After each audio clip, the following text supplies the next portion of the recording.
Hello नमस्कार मैत्रिणींनो, मी नीता क्रिएशन्सचे आपल्या यूट्यूब चॅनलवर सर्वांचे स्वागत करते। तर आपण आपल्या चॅनलवर आतापर्यंत कटोरी ब्लाउजची कटिंग, प्रिन्सेस ब्लाउजची, फोर्टेक्स ब्लाउजची कटिंग आणि स्टिचिंग एवढं पाहिलं आहे। त्याचप्रमाणे मी आज तुम्हाला 40 साईजची कटोरी ब्लाउजची कटिंग दाखवणार आहे। तर त्याच आधी ना आपण आपल्या गृहिणींना एक उपयुक्त अशा विषयावर बोलणार आहे आणि त्या विषयावर तुम्हालाही तसले अनुभव आले आहेत का, प्लीज मला तसं कमेंट करून कळवा। तर तो विषय आहे की आपण आता म्हणजे आपली मुलं जरा मोठे झाली ना की मुलं शाळेत वगैरे जायला लागले तर आपल्याला वेळ मिळायला लागतो आणि त्या वेळामध्ये आपण आपल्यासाठी काहीतरी आपल्या हातात पैसे थोडेफार राहावे यासाठी आपण प्रयत्न करायला लागतो। मग आपण आपल्या म्हणजे सभोवताली कुठेही बघायला लागतो की आपल्याला घरी बसून काही काम करता येईल का, किंवा आपल्याला छोटासा काही कोर्स करून आपल्याला घरी बसून पैसे कमवता येतील का। आणि आपण सोशल मीडियावर असा विचार करायला लागतो की आपल्याला काहीतरी असे हे मिळेल का की आपण ते घरी बसून काम करून पैसे काही मिळवू शकू, म्हणजे वर्क फ्रॉम होम। आणि त्याच हेतूने सोशल मीडियावर असं काही ते म्हणजे एक साखळी अशी तयार केलेली आहे। तर त्याच्यात तुम्हालाही काही अनुभव आलेत का, तर ते तुम्हीही सांगा। तर माझ्यासोबत झालेला अनुभव मी तुमच्याशी सांगते। तर असंच मला एक इंस्टाग्रामवर आपण स्क्रोल करत असतो ना, रील्स बघत असतो ना, तशी एक रील्स दिसली आणि त्या रील्समध्ये असं सांगण्यात आलं की तुम्हाला घरी बसून वर्क फ्रॉम होम म्हणजे तुम्ही घरी बसून मोबाईलमधून मराठीतून काम करून तुम्हीही पैसे कमवू शकता असं सांगण्यात आलं। तर मी ती रील्स मन लावून बघितली। मग मी ती रील्स नंतर तिथे जो नंबर दिलेला त्यांनी सांगितलेलं की तुम्हाला जर याचं डिटेल्स हवे असेल तर तुम्ही या नंबरवर व्हॉट्सअप करा। मग मी ती रील्स सेव्ह करून घेतली आणि मग त्याच्यावरचा नंबर घेऊन मी तो नंबरवर व्हॉट्सअपवर मेसेज केला आणि मग तिकडून मला रिप्लाय आला। मग त्यांनी मला त्यांचे डिटेल्स पाठवले पण त्यांनी अगदी म्हणजे व्यवस्थित काय विषय आहे काय नाही हे काही त्याच्यात सांगितलेलं नव्हतं। फक्त त्यांनी ते डिटेल्स पाठवले आणि त्याच्यात सांगितलं की असं कोर्स आहे आणि आधी त्या रील्समध्ये सांगितलेलं की विनामूल्य तुम्हाला 1 रुपयाही भरावा लागणार नाही, तुम्हाला घरी बसून जॉब काम करता येईल, तुम्हाला तुमची मुलं सांभाळून घर सांभाळून तुम्हाला 2 तास फक्त मोबाईलवर तुम्ही दिलात का तुम्हाला त्याच्यातून तुम्हाला पैसे कमवता येतील असं सांगितलं। आणि मग मी त्याच्यावर व्हॉट्सअपवर मेसेज केला। मग डिटेल्स आल्यानंतर त्यांनी असं मला डीपली काही सांगितलं नाही, फक्त त्यांनी सांगितलं की तुम्हाला असे कोर्स दिले जातील आणि मग तुम्हाला त्या कोर्समधून मग तुम्हाला तो कोर्स करून तुम्हाला लगेच पैसे यायला सुरुवात होईल। आणि मग मी तिथे सांगितलं की हा मी इंटरेस्टेड आहे। मग त्यांनी मला तेव्हा नंतर सांगितलं की तुम्हाला असे कोर्स आहेत, त्याच्यामध्ये 1000ला हा कोर्स आहे, 2000ला हा आहे, 3000ला हा आहे, असे कोर्स आहेत आणि मग तुम्हाला ते पैसे भरावे लागतील आणि मग ते पैसे भरल्यानंतर तुम्हाला रोजची इन्कम सुरू होईल असं सांगितलं। मग मी मिस्टरांना एकदा मिस्टरांच्या कानावर घातलं, मिस्टरांना विचारलं, म्हटलं असं आहे मग काय करायचं, पैसे भरायचे का। तर मिस्टर बोलले की नाही, असं पैसे भरून कुठेही असं ऑनलाईन काम वगैरे कुठेही नसतं आणि असेल तरीही पैसे भरू नकोस, काही गरज आहे। मग तरी पण मग त्या ज्या होत्या ना समोरच्या महिला, त्यांनी माझा नंबर सेव्ह करून घेतला आणि माझ्याकडेही त्यांचा नंबर ऑलरेडी सेव्ह केलेला होता मी। मग त्यांना मला त्यांचे ना स्टेटस दिसायला लागले। मग स्टेटस दिसायला लागले आणि ते रोज स्टेटस ठेवायचे, असे 10-12 त्यांनी असे एकामागे असे ते फोटोज ठेवलेले असायचे। मग तेव्हा मला असं वाटायचं की त्यांनी असे फोटो ठेवलेले असायचे आणि ते फोटो बघून मला असं वाटायचं की हां हे माझ्यासाठीच आहेत। मग ते फोटो माझ्यासाठीच ठेवलेत। मग तिथे असायचं की आजची शेवटची संधी आहे, आज शेवटचा दिवस आहे, एकच सीट बाकी आहे, तो कोर्स सिलेक्ट करण्यासाठी तुम्हाला शेवटची संधी आहे, तुम्ही जर ती संधी चा उपयोग नाही केला तर ती संधी दुसऱ्याला मिळेल। मग असं ते रोज ठेवलेलं असायचं। मग मी त्याच्याकडे ना असं अट्रॅक्ट झाल्यासारखं झालं की हां खरंच त्याच्यात काहीतरी असेल, खरंच मग आपण जर पैसे भरले तर मग असं वाटतं की भरले की मग ते जाणार तर नाही ना, आणि नाही भरले तर मग बघूया ना एकदा ट्राय करून, जाऊ दे ना पैसे थोडे गेले तर काय होतं, ट्राय करून बघूया। असं करत माझा ना म्हणजे 15 दिवस 8 दिवस मी ते रील्स त्यांचे ते फोटोज बघायची आणि विचार करायची भरू की नको। आणि मग एक दिवस मग त्यांनी असं ते ठेवलेले ना ते स्टेटस, ते बघून मला असं वाटलंच की जाऊ दे, म्हटलं एकदा आता केलंय तर करून बघूया। मग त्यांनी मला सांगितलं की तुम्हाला मी त्यांना परत रिप्लाय केला की मी इंटरेस्टेड आहे म्हणून। मग त्यांनी मला 2000 रुपये भरायला सांगितले। 2000 रुपये भरायला सांगितले। मग मी मिस्टरांना न सांगता 2000 रुपये भरले, ऑनलाईन पेमेंट केलं। ऑनलाईन पेमेंट केलं आणि मग त्याच्यानंतर त्यांनी मी म्हटलं की मी आता तुम्हाला पेमेंट केलं आहे, मला तुम्ही ते म्हटले हां तुमचं ID रजिस्टर झालं, आता मग मी म्हटलं मला कोर्स पाठवा, काय कोर्स आहे तर ते बोलले हो आम्ही तुम्हाला डिटेल्स पाठवतो. मग त्याच्या आधी ते बोलले की आधी तुम्ही KYC करा आणि मग KYC केल्यानंतर आम्ही तुम्हाला डिटेल्स पाठवतो. मग मी मिस्टरांना मग KYC करायचे, आता आपण पॅन कार्ड आधार कार्ड नंबर द्यायच्या आधी तर आपण विचारच करतो आणि ते विचार करायलाच पाहिजे आणि ते कोणाचं तरी हे ओपिनियन घेऊनच आपण पुढे पाऊल टाकलं पाहिजे. तर मग मी माझ्या मिस्टरांना विचारलं म्हटलं ते असं ना तिथे पैसे भरलेले नाही आहेत पण भरायचे आहेत, पण ते पैसे भरायच्या आधी ना ते KYC करायला सांगतात. तर मिस्टर बोलले नको असं कुठेही असं KYC करायचे नाही आणि आपले डिटेल्स द्यायचे नसतात, देऊ नको.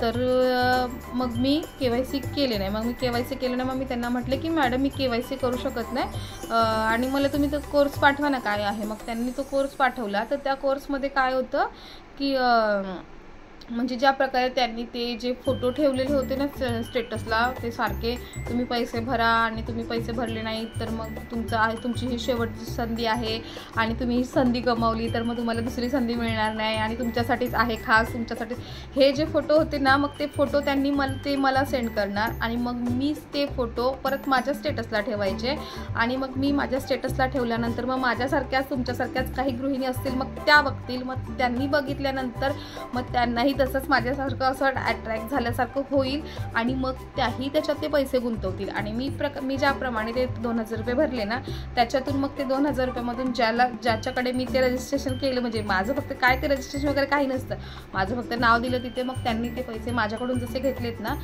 तर ते पैसे त्यांना त्याच्यातले 2000 मधून काही 200-300 काय मिळायचं ते त्यांना मिळतील, बाकीचे पुढे जातील, मग त्याच्यातून ते पुढे जातील, मग ते पुढे जातील, असं म्हणजे थोड्यांना म्हणजे प्रसाद दिला थोडासा असा तू पण घे अशा प्रकारे त्या पैशांची, आपल्या मेहनतीच्या पैशांची आपण अशा ठिकाणी भरायचे की तिथे थोडे सगळेजण वाटून घेतील.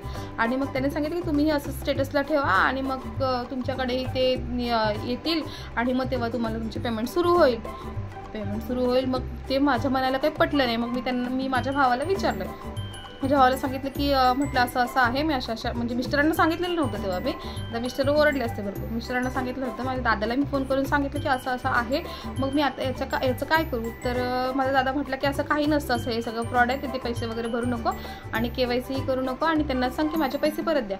मग मी त्यांना सांगितलं की ताई माझे पैसे परत द्या, मला नाही याच्यात इंटरेस्ट नाही आहे, माझे पैसे परत द्या. तर ते भरले की एकदा भरलेले पैसे आता परत तुम्हाला मिळणार नाही आणि कोणत्याही कंडिशनमध्ये मिळणार नाही. मग मी सांगितलं की मॅम प्लीज माझे पैसे द्या मला परत, माझे मिस्टर पोलीस आहेत आणि ते मला हे करायला नको म्हणतायत. तर मग त्यांनी माझा नंबरच बंद केला, त्यांनी माझा नंबर डिलीट केला वाटलं तर मला, त्यांचं म्हणजे स्टेटसही दिसणं बंद झालं आणि त्यांचा कॉन्टॅक्टही माझ्याशी परत झालाच नाही. पण म्हटलं जाऊ दे, गेले तर गेले पैसे, पण मी ठरवलं होतं की मी या विषयावर तुमच्याशी बोलणारच आहे, कारण की मी ज्या प्रकारे फसले ना त्या प्रकारे तुम्ही फसू नका. कसं आहे ना ते एक प्रकारे म्हणजे साखळी तयार करून एकमेकींना फसवणं आणि मग ते माझ्यापर्यंत आले ना तेव्हा मी असा विचार केला की नाही मी फसले ना, माझे पैसे गेले, म्हणजे मी 2000 रुपये दिले त्याच्यातून थोडे सगळ्यांनी वाटून घेतले आणि मग मी स्टेटसला ठेवायचे. मग मी स्टेटसला ठेवल्यावर माझ्यासारख्या अजून माझ्या मैत्रिणी असतील त्या बघतील मग ते बघून त्यांना पण वाटेल की आपणही भरायचे. मग कोणाकडे असतात, कोणी मिस्टरांकडून घेतात, कोणी काटकसर करतात, मुलांच्या कशातूनही काटकसर करून ते जमवतात आणि मग त्यांनी ते पैसे तिथे भरायचे आणि मग त्यांच्यासोबतही तसाच फ्रॉड व्हायचा. मग ते जे आतून ते हे लागतं ना की शिट यार माझे पैसे गेले, किंवा जर मग कोणाला असं वाटतं की नाही गेले, मग कोणाला काही जास्त हे वाटत नाही ना, मग ते काय म्हणतात हां ठीक आहे माझे गेले ना, मी पण अजून 4 लोकांना सेंड करतो, मी पण अजून 4 लोकांना माझ्याकडे घेसतो, मग ते त्यांचेही पैसे येतील. मग त्याच्यातून ते त्यांनी 1000 भरले की त्यांचे 1000मध्ये 4 हिस्से पडणार, मग 200 तुला, 200 तुला, मग आले माझ्या अकाउंटमध्ये 200. पण काय कामाचे हे असे 200 रुपये आलेले जे आपल्या हक्काचे, आपण कमवलेले जे असतात ना, आपण काही काम करून मेहनत करून मग ते आपलं कोणतंही काम असो, आपण जे हाताने केलेलं काम असतं ना, हाताने आपल्या मेहनतीने केलेलं काम असताना त्याच्यातून येणारे पैसे जे आनंद देतात ना, ते अशा प्रकारे कोणालाही फसवून कोणालाही असं फ्रॉड करून आलेले पैसे आनंद देत नाही आणि तसा आनंद घ्यायलाही नको. म्हणून असे याच्यात तुम्ही प्लीज रिक्वेस्ट करून सांगते, तुम्ही असं काही जर आलं ना, भरपूर म्हणजे इंस्टाग्रामवर, यूट्यूबवर असे भरपूर इन्फ्लुएन्सर आहेत की जे अशा प्रकारचे ते विचार करत नाही आधी की आपण पण हे सांगताना आपण म्हणजे कोणाला फसवतोय का किंवा कोणाची फसवणूक होऊ शकते की हे खरोखर योग्य आहे का हे विचार करत नाही. फक्त सांगतात की हा गृहिणी आहात का, मग तुमच्यासाठी स्पेशल संधी आली आहे, तुम्ही घरी बसून 2 तास द्या आणि कमवा. पण 2 तास कशामध्ये कमवायचे आहेत, काय कमवायचे आहेत तो अजिबात विचार न करता तुम्ही फक्त ते तुमच्याकडे ही शेवटची संधी आहे वगैरे हे असं पाठवतात. आणि मग खरंच ज्यांना गरज असल्यानं वाटतं की हा आपणही थोडंफार कमवलं पाहिजे त्याच्यात इंटरेस्टेड आहे असं रिप्लाय देतात. आणि मग माझ्याप्रमाणे त्यांचीही फसवणूक होते आणि माझे 2000 रुपये गेले. मला खंत वाटली नाही, वाटली ते कष्टाचे होते. मी तेव्हा ना त्या दिवशी मी ब्लाऊज शिवले एवढ्या घाईघाईने आणि जे पैसे आले होते ना ते मी असं मिस्टरांना म्हटलं, मी सांगितलंच नाही की माझे एवढे पैसे मी भरते आहे असं. जर त्यांना सांगितलं असताना त्यांनी मला भरू दिली नसते म्हणून मी तेव्हा भरले. आणि नंतर आता पश्चाताप होते की तेच 2000 रुपयामध्ये मुलांसाठी काही खर्च केला असता तर मुलंही आनंदी झाले असते. पण ते पैसे गेले तर गेले, पण बरं आहे मी ते पैसे गेले पण मला अनुभव आला की ह्या गोष्टी चुकीच्या आहेत. आणि प्लीज तुम्हीही त्या अशा गोष्टीकडे फसू नका आणि दुसऱ्यांचीही फसवणूक करू नका. तर तुम्हालाही असे अनुभव आले असतील तर कमेंटमध्ये नक्की सांगा. आणि मैत्रिणीप्रमाणे जशी मी तुमची मैत्रीण आहे तुम्ही माझ्या मैत्रिणीचं मैत्रिणीप्रमाणे समजून आपण एकमेकींशी बोलण्याचा प्रयत्न करूया. प्लीज अशा याच्यावर तुम्ही हे होऊ नका, अट्रॅक्ट होऊ नका आणि फसू नका. आणि चला तर मग तुम्हाला हा ज्या विषयावर मी आता बोलली तो विषय आवडला का आणि योग्य वाटला का तर व्हिडिओला लाईक करा. आणि जर चॅनलवर पहिल्यांदा आला असाल तर सबस्क्राईब करा. आपण आता ब्लाऊजची 40 साईजच्या ब्लाऊजची कटिंग बघूया. चला तर मग या. चला तर मैत्रिणींना आपण आज 40 साईजचे कटोरी ब्लाऊज कटिंग बघणार आहोत. ब्लाऊजची उंची आहे 15 इंच, छाती आहे 40, कमरघेर आहे 36, शोल्डर आहे 6, मुंडा आहे 6.5, मागचा गळा आहे 11, पुढील गळा आहे 7, बाही उंची आहे 10.5 आणि दंडघेर आहे 12. ही झाली आपली बेसिक माप. याच्यात आपण काय किती ॲड करणार आहोत ते आता आपण बघूया. आपली ब्लाऊजची उंची आहे 15, त्याच्यात 1 इंच ॲड करून होणार, पूर्ण उंची आपली 16 इंच. छाती आहे आपली 40, 40चा चौथा भाग म्हणजे येणार 10, 10मध्ये 2 इंच मार्जिन ॲड करायची म्हणजे झालं 12. कमरघेर आहे आपली 36, 36चा चौथा भाग म्हणजे 9, 9मध्ये 1 इंच टक्ससाठी ॲड करायचं आणि 2 इंच मार्जिन म्हणजे आपलं झालं 12. शोल्डर आहे तितकाच, मुंडा आहे तितकाच, मागचा गळा पुढचा गळा आहे तितकाच घ्यायचा, त्याच्यात काही ॲड करायचं नसतं. आणि बाही उंची आहे आपली 10.5, 10.5मध्ये आपल्याला 1 इंच ॲड करायचं असतं आणि 11.5. दंडघेर आहे आपली 12, 12चा अर्धा म्हणजे 6, 6 आणि 2 इंच मार्जिन म्हणजे 8. म्हणजे आपल्याला सर्वीकडे आपण जर 2 इंच मार्जिन घेतली ना 30-2 इंचच मार्जिन आपल्याला पूर्ण ब्लाऊजमध्ये सर्वीकडे घ्यायची आहे. तर ही झाली आपली माप. आपण आता कटिंगला सुरुवात करू. या ब्लाऊजची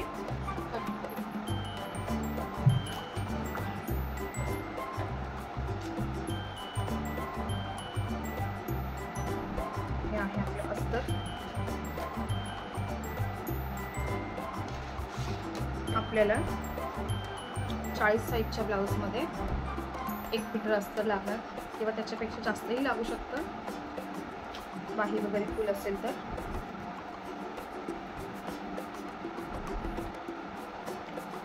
अशा प्रकारे आपण अस्तर ओपन करून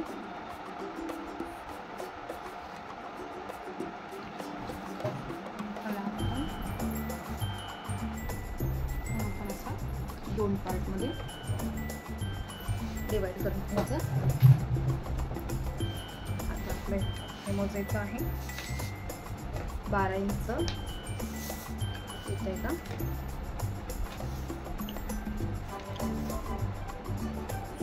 13 आहे, आपल्याला 1 इंच कमी करायचं आहे.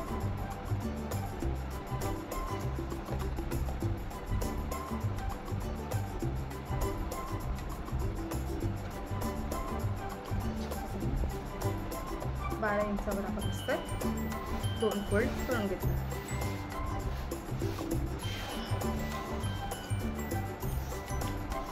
फोल्ड झाला आहे आपलं अस्तर. तर 12 आणि आपली उंची आहे 15, त्याच्यात आपण 1 इंच ॲड करणार आहोत म्हणजे 16.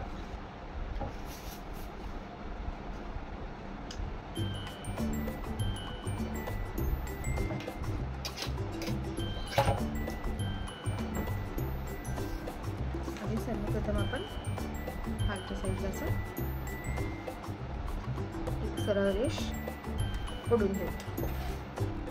त्याच्यानंतर आपण ब्लाऊजची पूर्ण उंची 15 अधिक 1 इंच 16 करून घेऊया. 16 आणि हे आहे आपलं 12. शोल्डर आहे 6 इंच आणि मुंडा आहे 6.5.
कटिंग करू.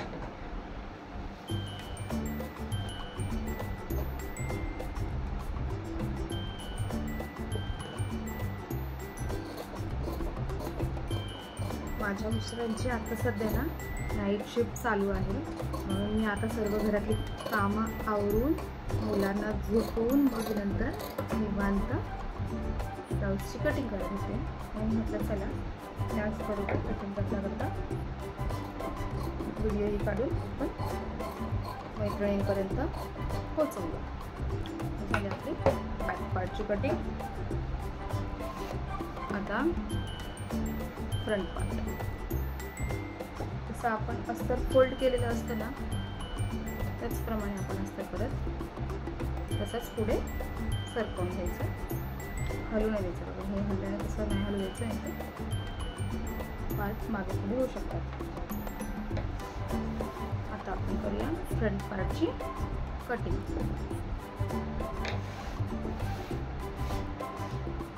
फ्रंट पार्टची कटिंग करताना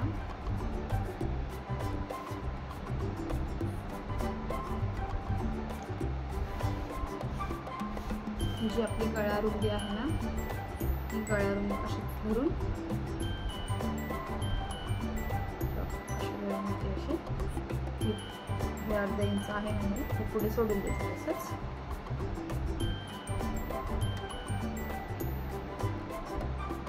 अशा प्रकारे बसतील करून घ्यायचा.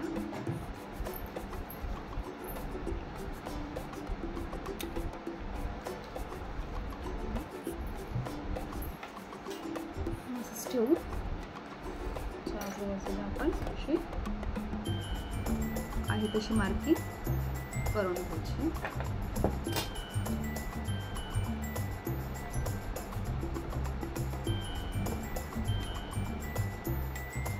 आहे तशी मार्किंग करून घ्यायची सर्व बाजूला.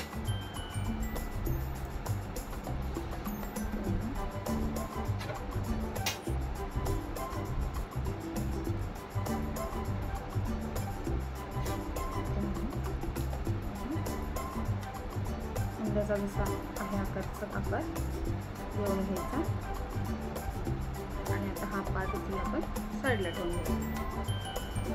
हे झाले आपले फ्रंट पार्टचं. आता हा मुंडा जो आहे ना, आपण जो बॅक पार्ट जसा होता तसाच घेतला ना, त्याच्यातून आपण इथे अर्धा इंच आतल्या बाजूला घेऊया. त्या बाजूला मार्किंग करून ठेवूया आणि अशा प्रकारे आपण तर थोडंसं आतल्या बाजूने मुंड्याचा आकार देऊन घ्यायचा आणि इथे असं प्रॉपर जिथे हा पार्ट आहे 2 इंचापर्यंत तिथपर्यंत असा व्यवस्थित आकार आला पाहिजे. हा झाला मुंड्याचा आकार. तर गळा आहे पुढचा 7 इंच आहे. 7 इंच ते गळ्याची मार्किंग करून घ्यायची. आता आपल्या 2 इंच मार्जिन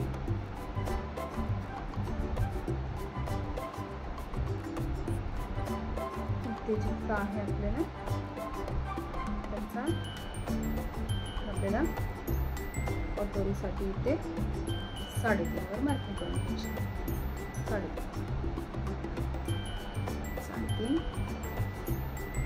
आणि इथून हे 2 मध्ये उरलं आपल्या 4 इंच. आता इथे आपण 3.5 वर मार्किंग केली. वरती ही 3.5 वर मार्किंग करून घ्यायची. मुंड्यापासून 2.5 इंच आणि इथे आपण गळ्याला 1 इंच देतो. तिथे आपण 1.5 इंच सॉरी चुकलंय जरा सॉरी इथे आधी आपण क्रॉस पट्टी काढून घ्यायची.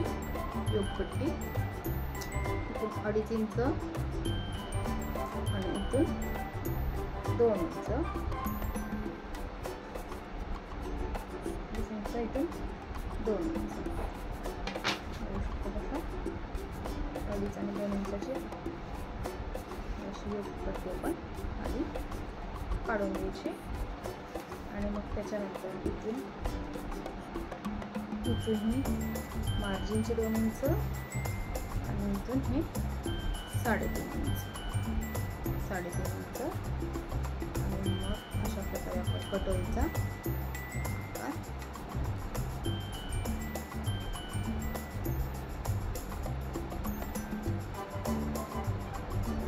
कटोरीचा आकार हा साईड पार्ट कट करून घ्यायचा. योगपट्टी आपल्या उपयोगात येत नाही. हा साईड पार्ट आपला येणार आहे. आपण अशी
किती छान असा आकार आहे. इथे पण जॉईन करायला हा मुंड्याचा आकार साईड काढ साईडला.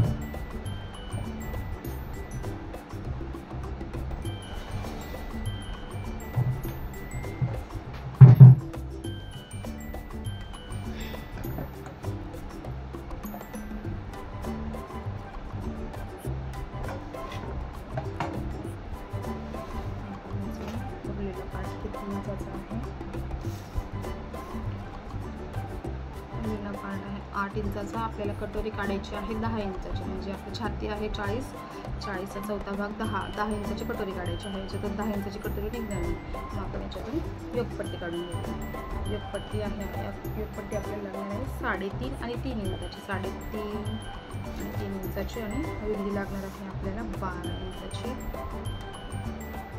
12 आणि आपल्याला लागणार आहे किती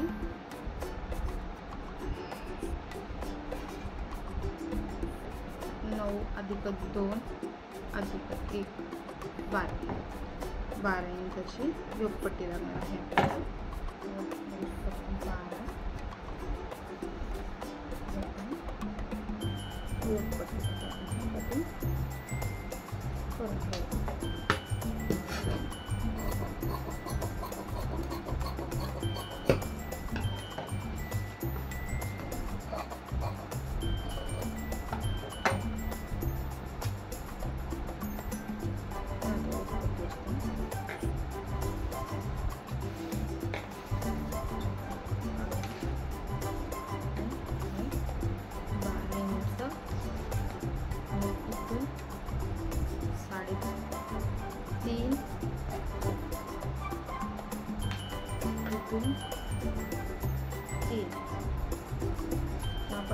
इथे आपण 3.5 वर मार्किंग केलेली असते आणि इथे 3.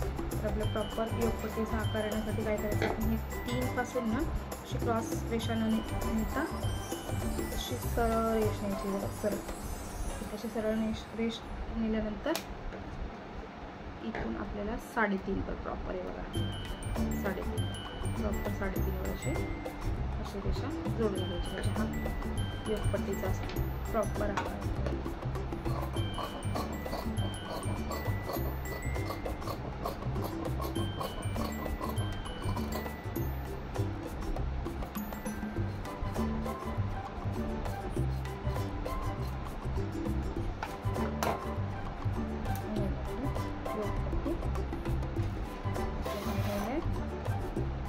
आणि कटोरी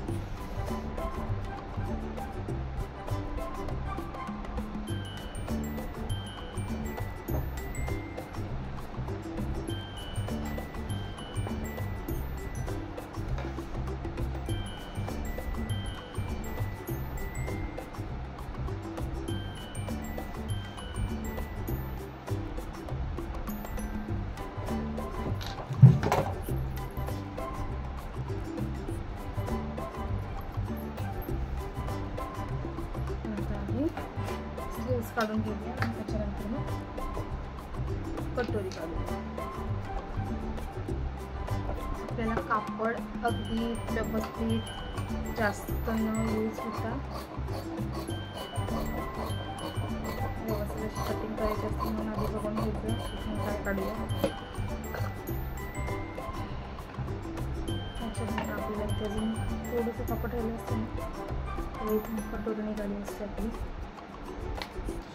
अशा प्रकारे बघू याच्यातून निघाली तर निघाली 10. थोडंसं असं कमी पडणार आहे 10 कमी पडणार आहे.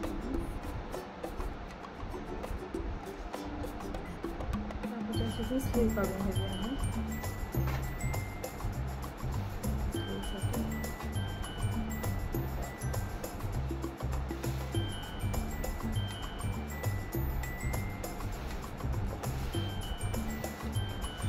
स्लीवची कटिंग करताना आपल्याला लागणार आहे छातीचा चौथा भाग. आपल्याला 10ची घडी घालायची आहे. 10 जॉईंट द्यावं लागणार आहे वाटतं.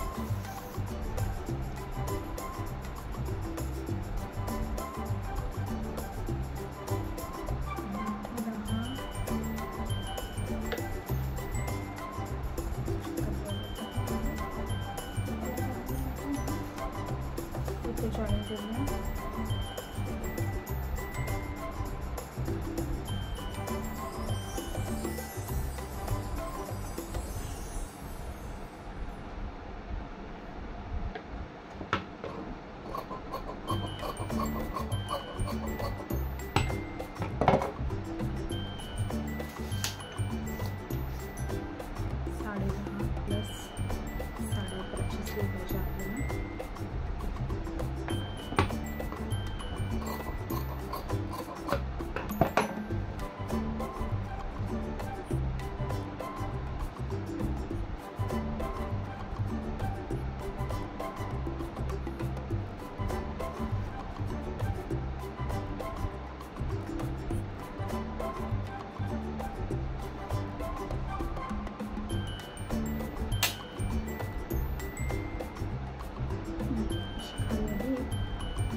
करून घ्यायची. बाहेरची उंची आहे आपली 10.5, त्याच्यातली किंमत म्हणजे 11.5.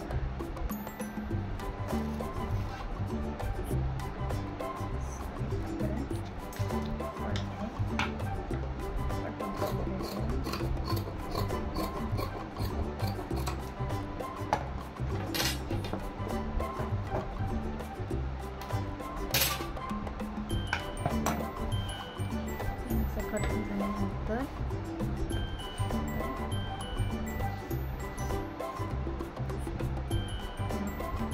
ओपन बाजूने आपण 3.5 इंचावर मार्किंग करायची. 3.5 नाही 3.5 वर मार्किंग करायची. इथून आपलं हे 2 इंच मार्जिन, इथून 2 इंच. मला याच्यावर थोडेसे चुनर द्यायचे आहे. आपण 2.5 इंचावर करूया. चुनर द्यायचे आहे 2 फक्त बारीक बारीक चुनर द्यायचे आहे, म्हणून ते 2.5 करूया.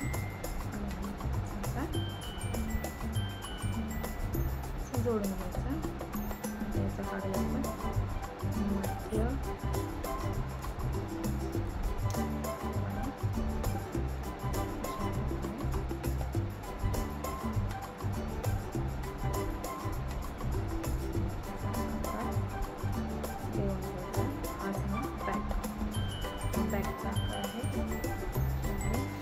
दंडगेर आहे 12. 12चा अर्थ आपला 6. आपण 6 इंचावर मार्किंग करायची आणि त्याच्यात 2 इंच मार्जिनची.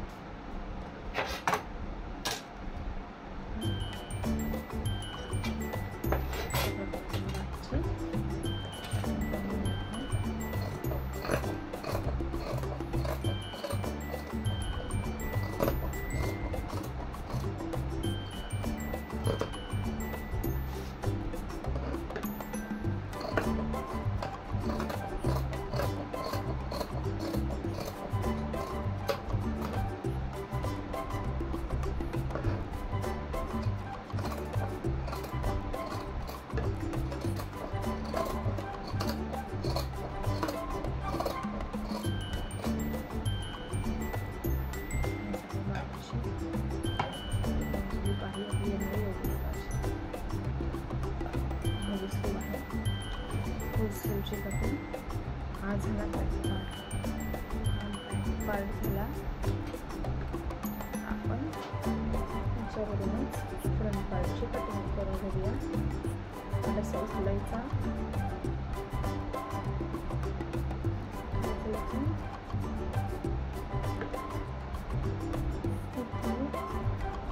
एक असा ठेवायचा.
मोजून व्यवस्थित 3 10 आपण इथून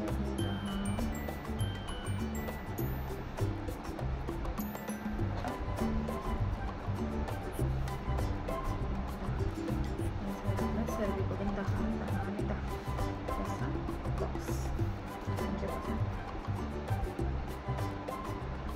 40चा चौथा भाग म्हणजे 10 इंचाचा चौकोन तयार करून घेऊ. तर आपण 10 त्याच्या आतमध्ये जर असेल ना कटोरी तर आपण तेव्हा 2.5 इंचावर इथून असं मार्किंग करतो, इथून 2.5 इथून 2.5.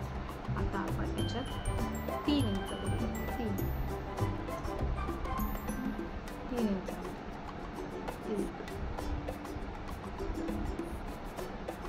3 इंच इथून 3 इंच आणि इथून 3 इंच. इथून इंचाचा 1 2 आणि 3 इथे काढायचं आपल्याला. मध्य म्हणजे ना 5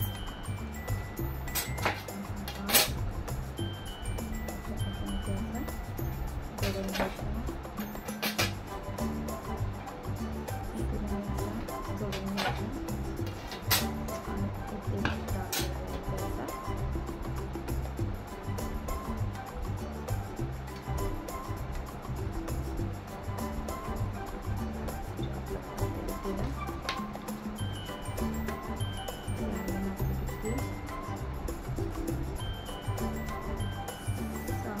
एकच पाणी कमी आहे,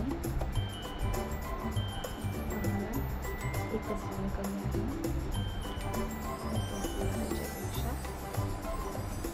इंच जास्त घ्यायचं आहे, अर्धा इंच. टक्स आपल्याला द्यायचे आहे, इथे 2 इंचाचे 2 इंचाचा टक्स आणि हा 2 इंचाचा टक्स. टक्स आपल्याला 3 इंच उंची.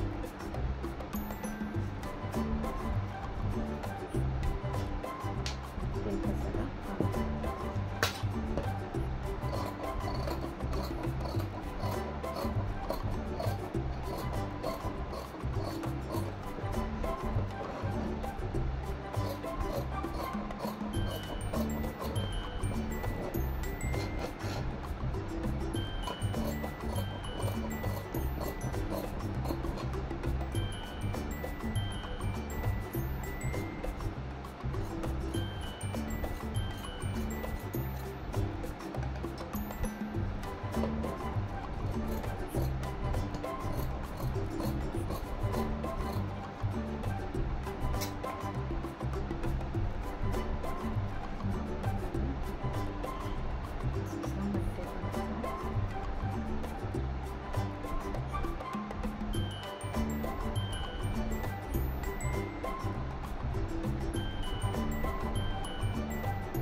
अशा पद्धतीने ब्लाऊजची कटिंग आवडली असेल आणि व्हिडिओ आवडला असेल तर नक्की लाईक करा आणि काही प्रश्न विचारायचे असतील तर कमेंट करा आणि आपल्या चॅनलला सबस्क्राईब करा, म्हणजे मी तुम्हाला असेच नवीन व्हिडिओ घेऊन येत जाईल. चला तर मग बाय बाय.